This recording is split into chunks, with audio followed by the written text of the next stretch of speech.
values with someone like your neighbor is common, but sharing values with someone from a completely different place and a completely different background is rare.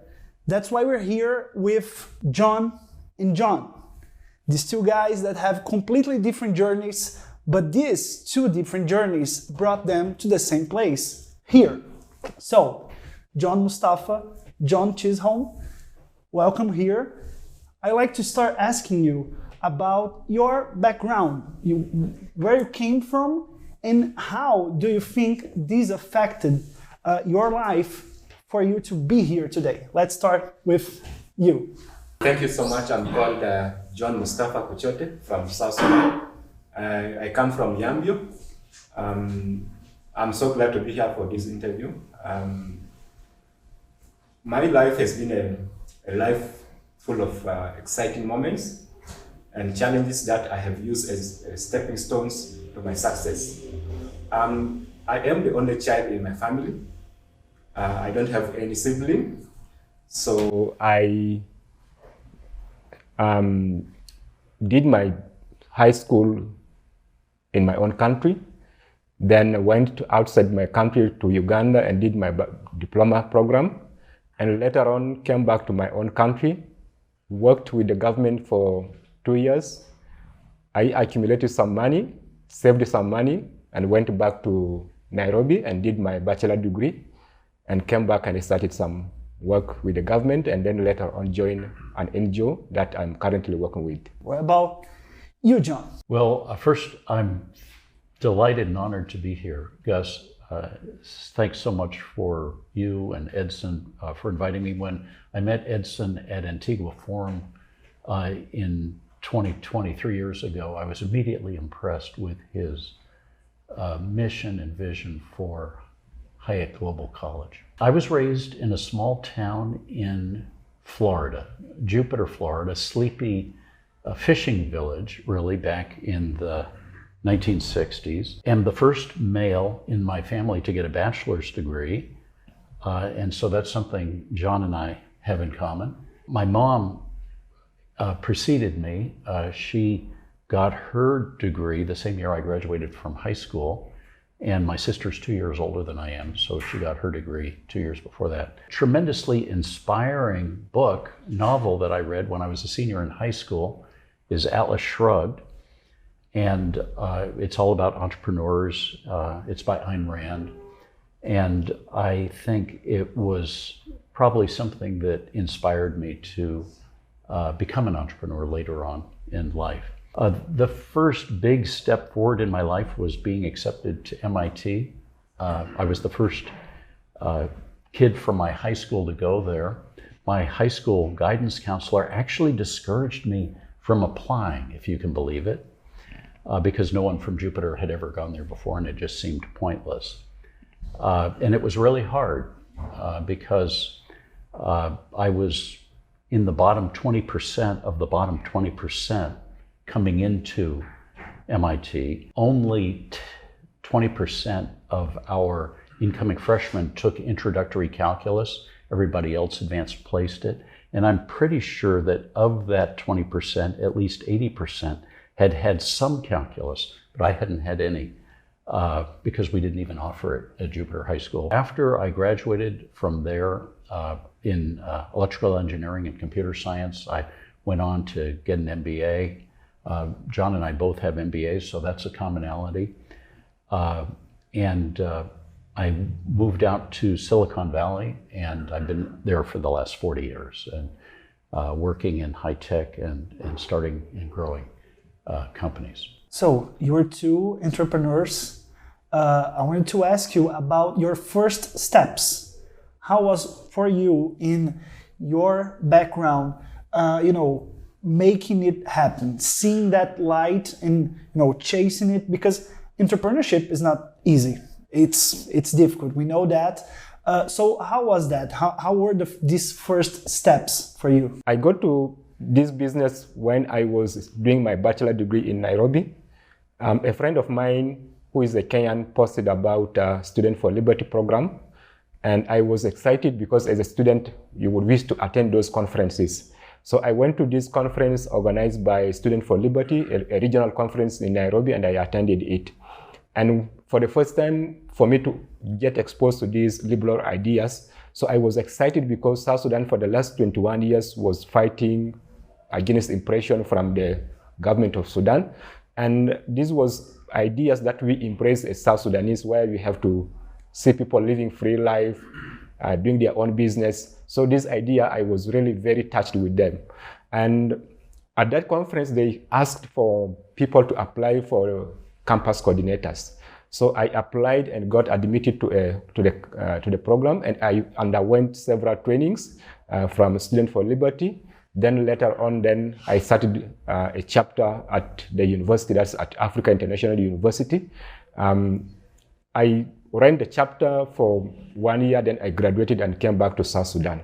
So when I came back to South Sudan with these ideas and with this knowledge, I decided to open a branch of Student for Liberty in South Sudan, but only to be denied by the government not open it because they believe that this could be another political party that I'm going to establish, because the rebel group that brought South Sudan out of the government regime is called the Sudanese People Liberation Movement. So Liberation Movement and also Student for Liberty, these liberal words looks as if this is another political party that is coming up. So they didn't allow me. So because I have this, I had love with these ideas, so I decided to twist around the name of the organization and said it's called the Student Organization for Liberty and Entrepreneurship.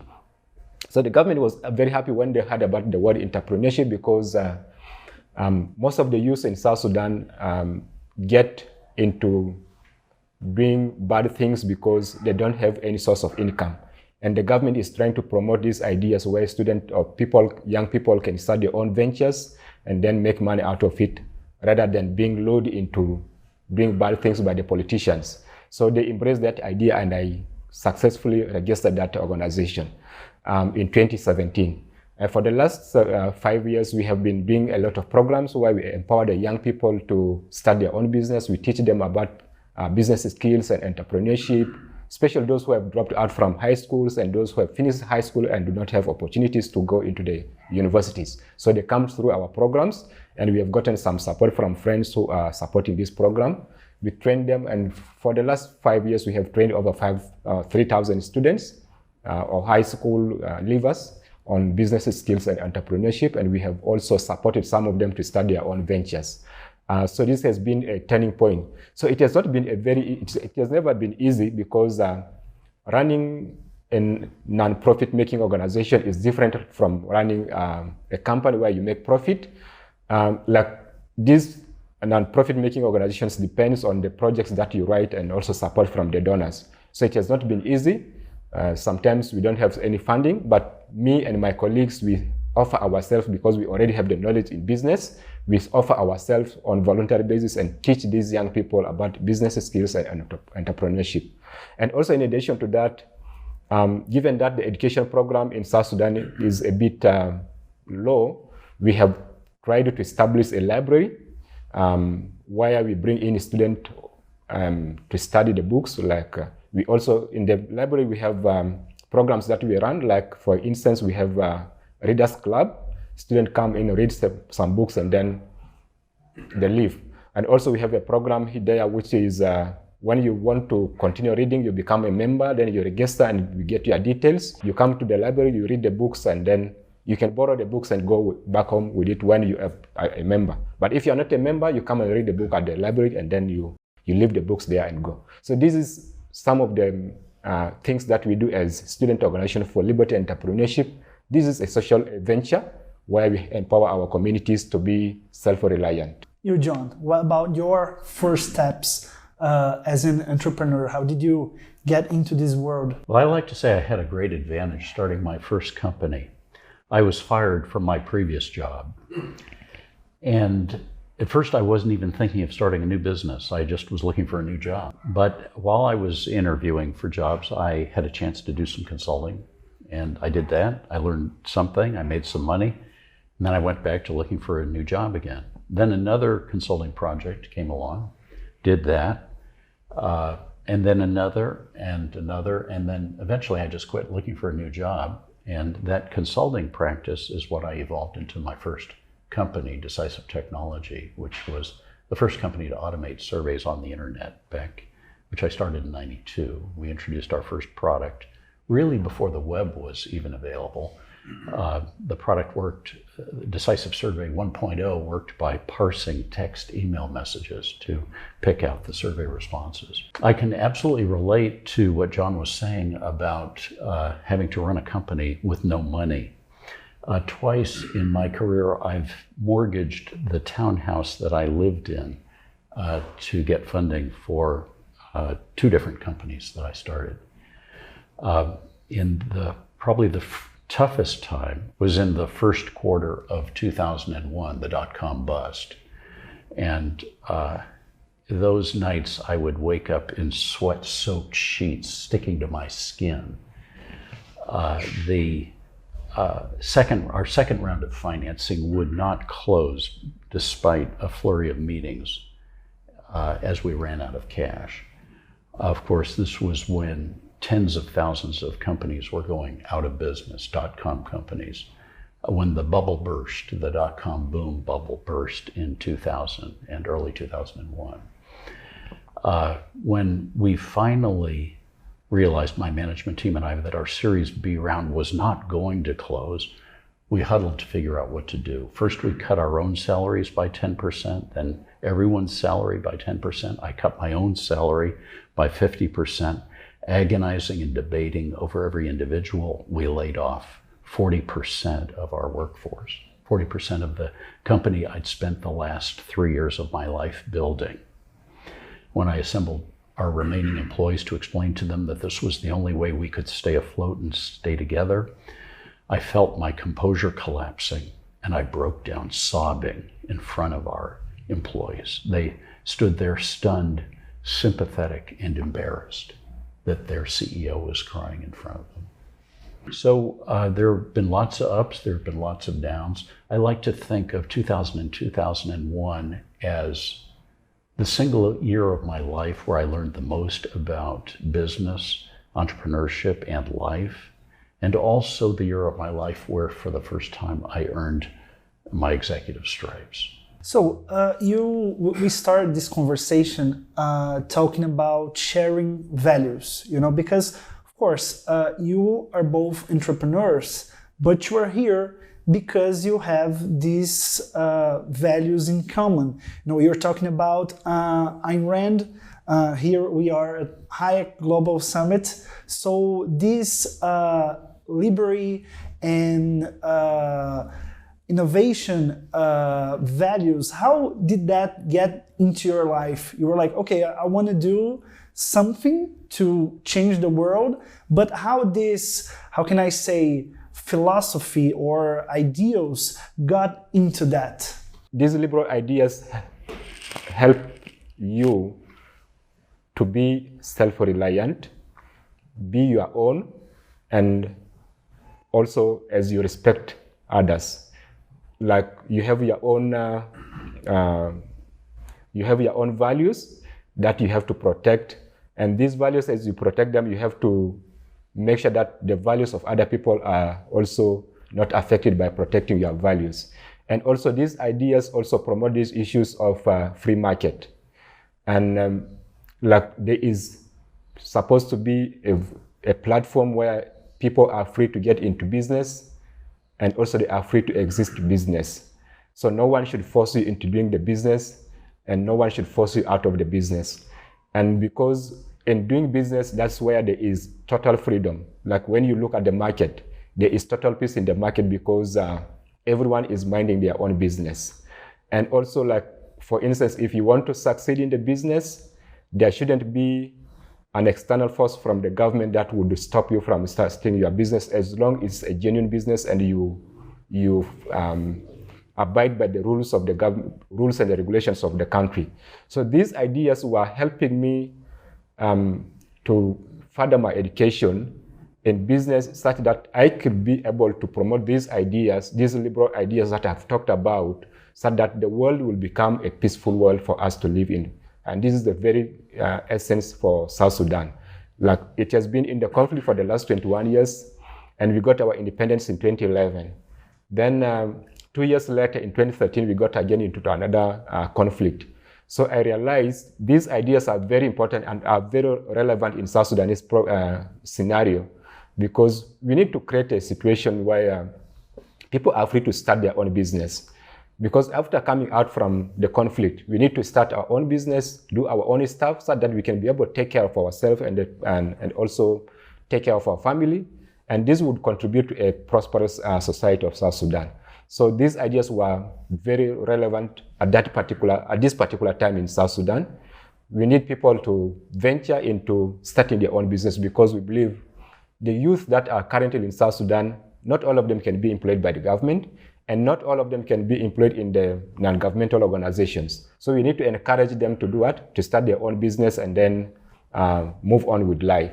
And when they start their own business, they will have to create assets. And it's very obvious that when you have assets, you will never easily get into conflict, because you will be protecting them. Just like what we say in Africa, that an egg seller does not start fighting in the market, because he is protecting his eggs.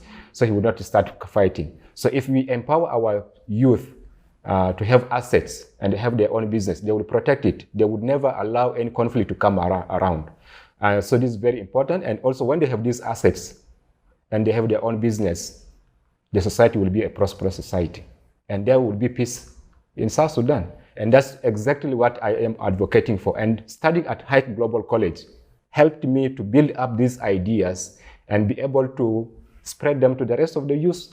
And I would not convince them if I didn't have these ideas from Hayek Global College. So I built myself the knowledge I acquired, and plus the skills that I have acquired on the ground running this small organization has really helped me to advocate for liberty, peace, and prosperity in South Sudan. What about you, John? We know U.S. is a more free country, but how these ideas got into your journey as an entrepreneur? Classical liberal ideas didn't come to me through a philosophical channel, but a real practical channel, and that is dealing with regulations as running a small business. And until I actually had to do it, I didn't appreciate the extent to which regulations make it tough for people to start their own businesses. The relevant regulations vary from industry to industry. If you're in transport, it's going to be transportation. If it's in building, it's going to be building regulations and zoning. In my case, in high tech, it's things like worker status law and H-1B visas, so that you can hire people from overseas. Worker status law, that's the law that determines whether a worker is an employee or a contractor. People don't realize the extent to which contractors make starting new businesses possible, because they enable an entrepreneur and someone who's willing to work. They enable that entrepreneur to hire that worker for just as many days or hours per week as the entrepreneur can afford, or the small growing business can afford, and as the worker is available. And so it means maybe starting out working a few hours a week, and then a day a week, and then a few days a week, and so forth, until you have the means to bring that person on as a full-time employee. So being able to hire contractors is critical to new business formation, in my experience. Well, to justify that a worker is a contractor rather than an employee requires filling out a form of 6 pages from the IRS. And this form is changing frequently. And there's even new legislation, AB 5, Assembly Bill 5 in California now, which makes it even harder to justify somebody as a contractor. So realizing it's a completely unnecessary law that supports somebody's idea of what's the right way for a employer worker agreement to be constrained that doesn't benefit or isn't a choice of either the employer or the worker. So it's those kinds of issues that I was dealing with running and growing small software companies in Silicon Valley that I think first really got me interested and grabbed my attention about the importance of economic freedom. And then, so that's how I got started. You mentioned that these we're talking about these values, freedom values, economic freedom values. When we get that into entrepreneurship, when you think of that in as a daily basis, in your day by day, how does that affect your activity as entrepreneur? How in different simple tasks during the day, what do you think it changes for you? When we talk about this economic freedom, it's in our everyday life, whatever we do, it really affects us in one way or the other one. Because if you want to start your own business, and for instance, the registration process or the bureaucracy is very long, it makes the registration process a bit difficult for you to start your own business. Like for instance, most of the investors would wish the registration process to be a bit easier and sometimes in one position so that you can be able to do the business registration in just one day and then you finish, or maybe in few days then you finish the registration process. But in some instances where you see that the bureaucracy is very long, so some of the investors would not wish to register their business because the registration process is a bit difficult. And also like issues to do with the movement of goods and people. If you see some of these African governments where you see the movement of people and goods are a bit restricted. It's not for free, though maybe not totally free, but if it is not smooth, so it makes business a bit difficult because for an investor to move the goods from one place to another one, given the barriers along the ways, it makes it difficult now for them to run their business smoothly. And that's what we are advocating for, to make sure that at least the movement of goods and people across the borders, at least the bureaucracy is minimized, so that these goods and people can move as faster as possible, so that they can meet the demand of the customers in the market. And also the registration of the business should be as easy as possible, so that the investor can establish the business and then provide the services or the goods to the people, rather than making it difficult for them. And also, at the end of the day, it's the consumer who suffers a lot. So this is how it is applied in our daily life as entrepreneurs. Everything John just said about South Sudan, I have had similar experiences in California. I'm sure it was more challenging in South Sudan even than California. But I think about all the time and effort and distraction from running the business and growing the business and differentiating yourself from competitors and having a better product or service than competitors.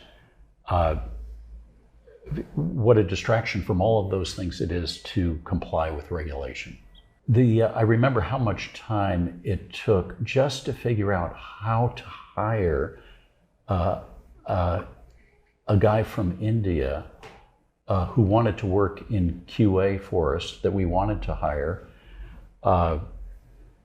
given his paperwork situation. A huge distraction and time-consuming thing. Incidentally, regulations tend to benefit large companies, reinforcing their competitive position because it creates barriers to entry into markets from startups and small businesses who generally are not in as good a position to afford to hire legal counsel and attorneys and to either comply with or circumvent regulations. I'm not suggesting by any means that regulations aren't essential. They are. The question is how they're designed. And we way too easily put regulations in place without doing any testing to see what their impact and unintended consequences will be. This is something I've written a lot about. What makes for a good regulation that promotes entrepreneurship, innovation, and economic growth, and what types stifle it? So now let's make an exercise of imagination, putting yourselves in the position of the other one. So let's start with you. How do you think your life would be, or how different it would be if you were born in the place John was born? Do you think you would carry the same values? Do you think you'd have kind of the same path on your life? What do you think you would do with, of course, with the knowledge you have today, right? But what do you think you would do on his shoes? I would do much better than what I'm doing at the moment. Because like if you look at my life, the first quarter of my life has been completely messed up by the conflict that we had in South Sudan. Because I was born a year before the conflict started in 1982, and the conflict started in 1983, all the way up to 2011. Just look at that amount of time that has been spent during the conflict. So if I were in his shoes, those amount of years that I have spent running, taking refuge from one country to another one, running from the conflict, and also running from being conscripted into becoming a soldier, I would have invested that amount of time in doing something very constructive for my life and for the society. So I think my life would be much better than than my current situation. And that's what I think. And also, like he has just said it, at least maybe in his country, though I'm not aware about it so much, doing business is not as hard as doing it in South Sudan. And probably those students that I have trained in doing business, they would have started many of them would have started their own business ventures and do it. But now take a situation of me in my own country where you train someone on business and then they don't have any capital to start their own business. And though if they have their own capital, maybe the regulations and also the current political situation do not allow them to start their own business. Like for example, you start your business today, after 1 or 2 months, there is another conflict where you run away, and then the items that we are using or the commodities are looted and destroyed. Then when you come back from the conflict, you again have to start from zero. So that makes it a bit difficult for people to start their own business. And even coupled with the inflation in South Sudan, I think South Sudan, the inflation is very high. Like it keeps on changing. The currency is losing its value every day. So it makes it difficult for a startup to move ahead with the business. This morning I was reading from one of the website, that's iRadio website. They were saying, according to the Transparency International, South Sudan is ranked the worst in the corruption index. Like it's the second after Somalia in the index. So imagine, that means all the process of starting a business, you would spend more than what you have to invest in your business, because if it is the most corrupt country. So that means along the process of registration, there are some tips that you have to give along the way so that things can be better for you. So this is what I would say. If I were in my namesake's shoes, I would do much better than at the moment. What about you? Well, I'm pretty sure that if John were born in the United States, he'd be a billionaire by now. Probably a long time ago. We don't appreciate how lucky we have it in the U.S. In spite of all of our problems. We're still among the freest countries in the world, both socially and economically. If I were born in South Sudan, I think I'd be lucky to be alive today. If I had accomplished half of what John has accomplished with the Students' Organization for Liberty and Entrepreneurship, SOLE, I would be very proud indeed. I have tremendous admiration for what he's done. So we were talking about the difference between a profit organization and a non-profit organization, running a company that is made for profit and another one who has, its life depends on donors. What do you think about that? Thinking about one in the shoes of the other. You, John, how do you feel about running social, having this social side of the entrepreneurship? Would you run a company like this, a organization like this, a non-profit organization? How do you think you would deal with that? Well, I think the similarities are greater than is generally appreciated between a for-profit and a non-profit. In both cases, you have limited capital. In the case of the nonprofit, it's your contributions or whatever you can generate. In the case of a for-profit, it's whatever you can generate and whatever capital you can raise. So in both cases, capital is precious and scarce. So you want to define your mission as precisely as possible, so that you use those precious funds as effectively as possible. Also, in a nonprofit, if you can figure out a way to make the person that you're benefiting or the group of people that you're benefiting self-sufficient, so that you don't have to keep supporting them indefinitely, but can support them till they reach a level of self-sufficiency and then move on to other people, you can have a greater impact and really stretch your money further. The same kind of thinking applies to much of for-profit businesses. How can I enable, say, my customers support each other through social media so that I don't have to have an expensive customer service operation?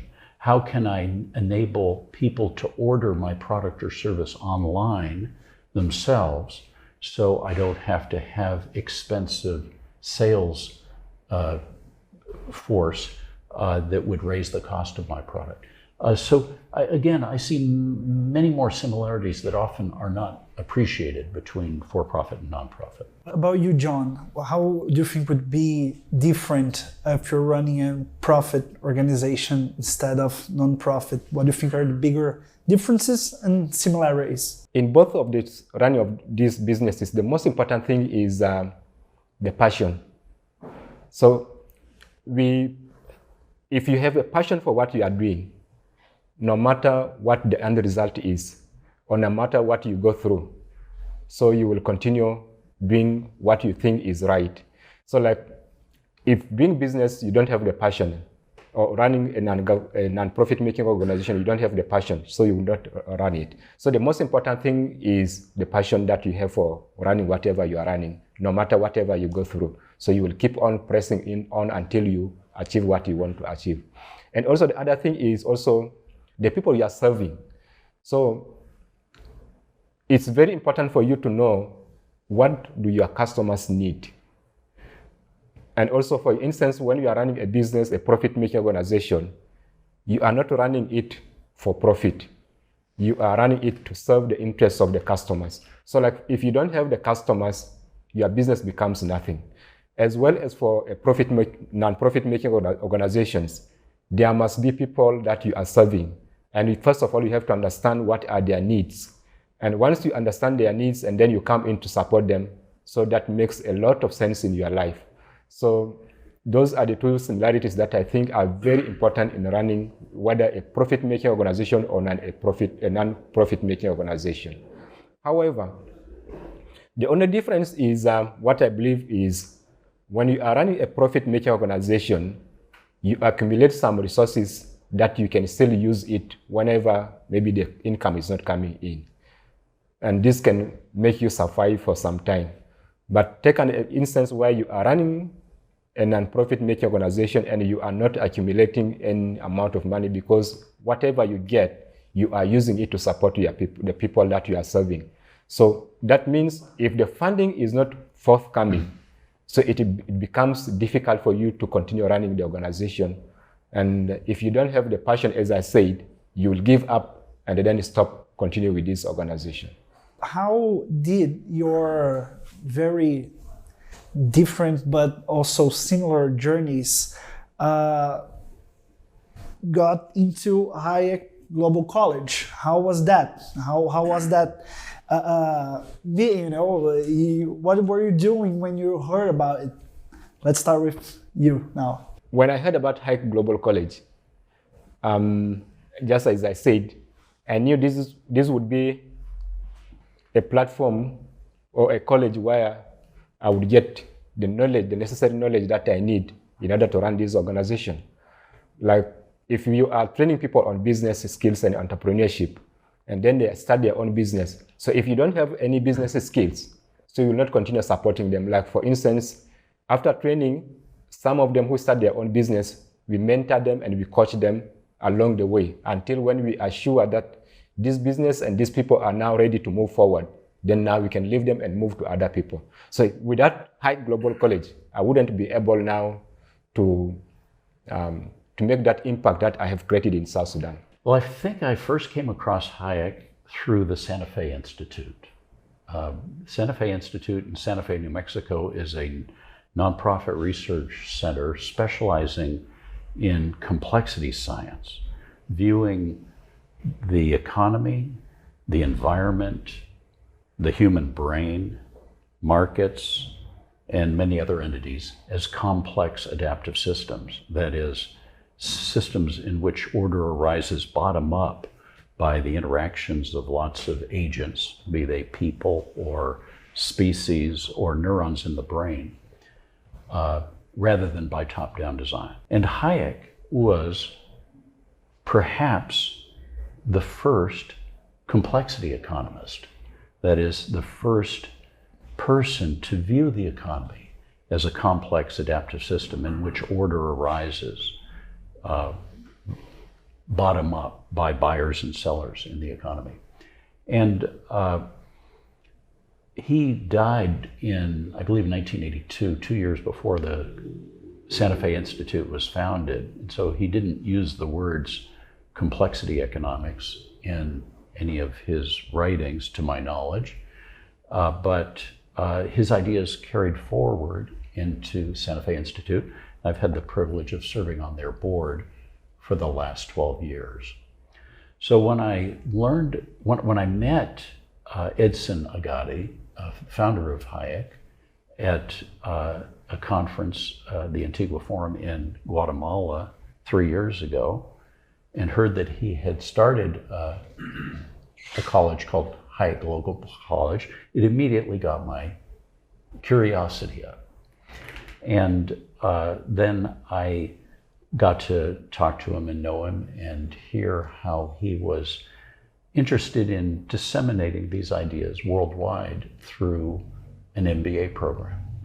And that just sort of captured my attention and interest, and I became more involved, and here I am today. I was never an entrepreneur, so I wanted to know from you guys, what do you think is the most important to have in mind when you want to open a company, when you want to take some ideas you have in the paper and make that reality?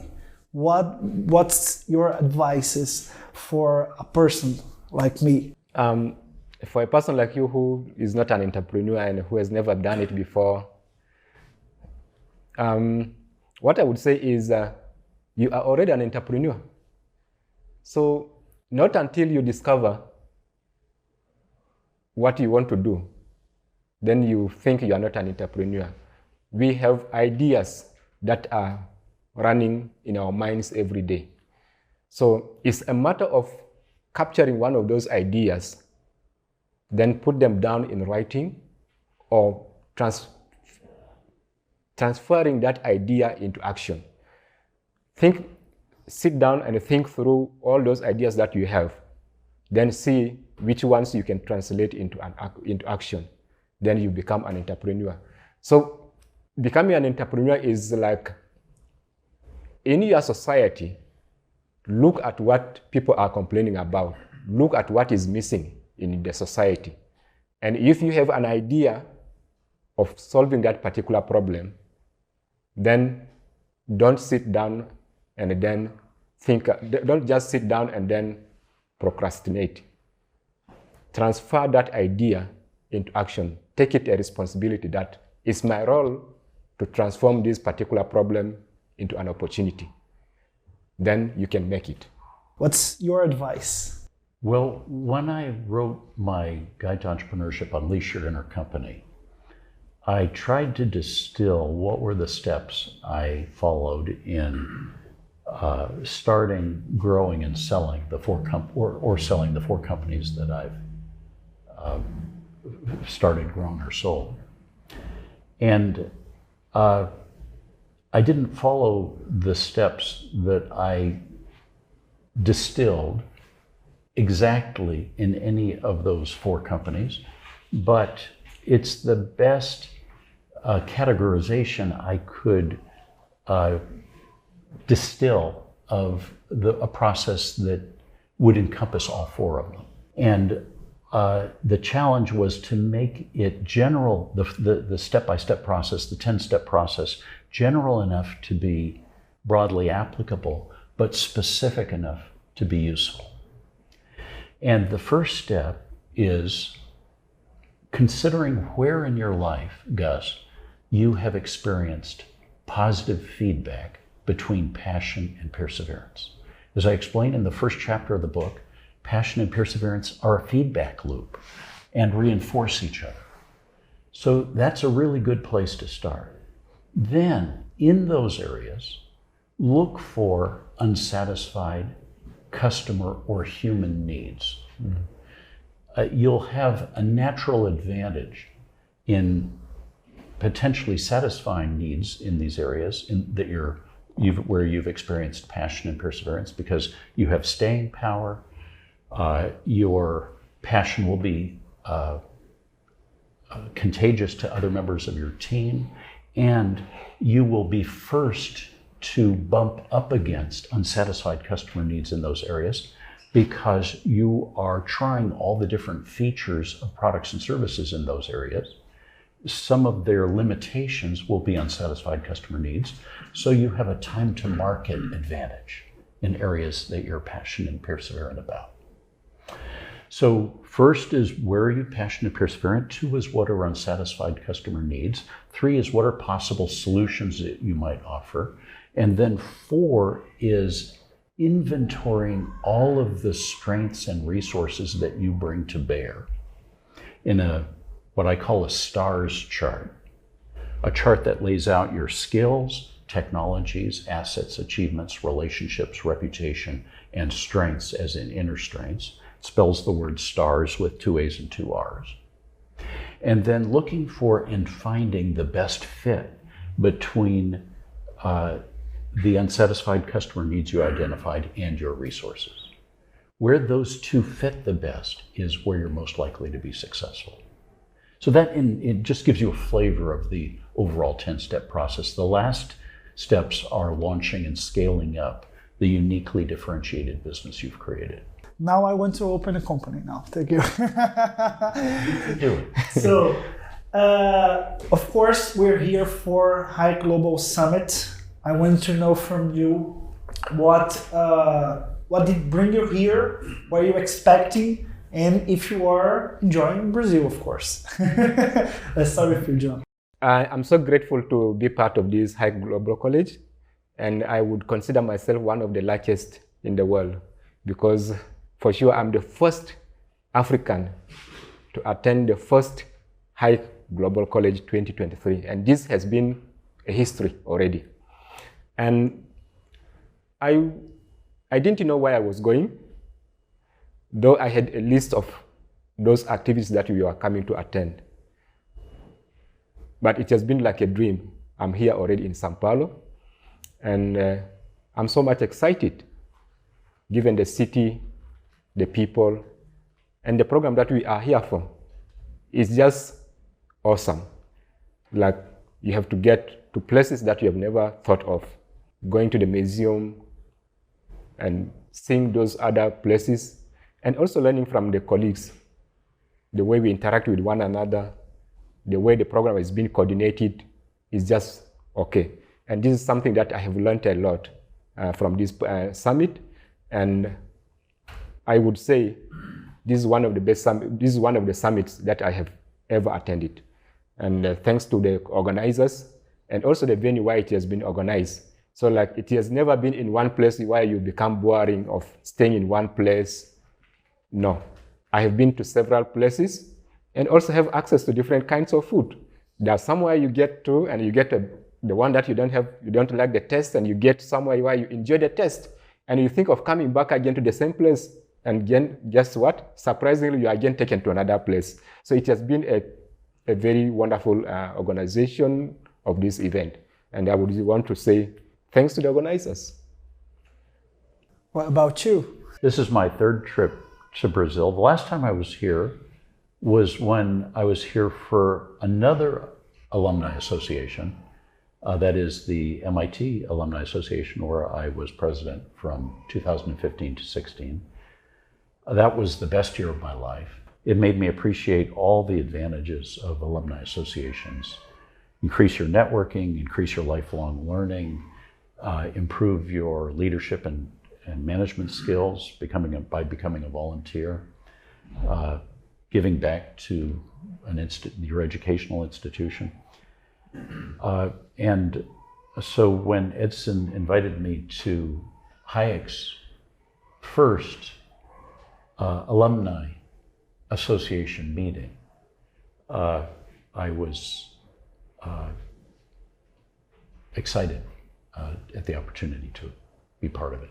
What about your favorite food here in Brazil? My favorite food is feijoada. So feijoada.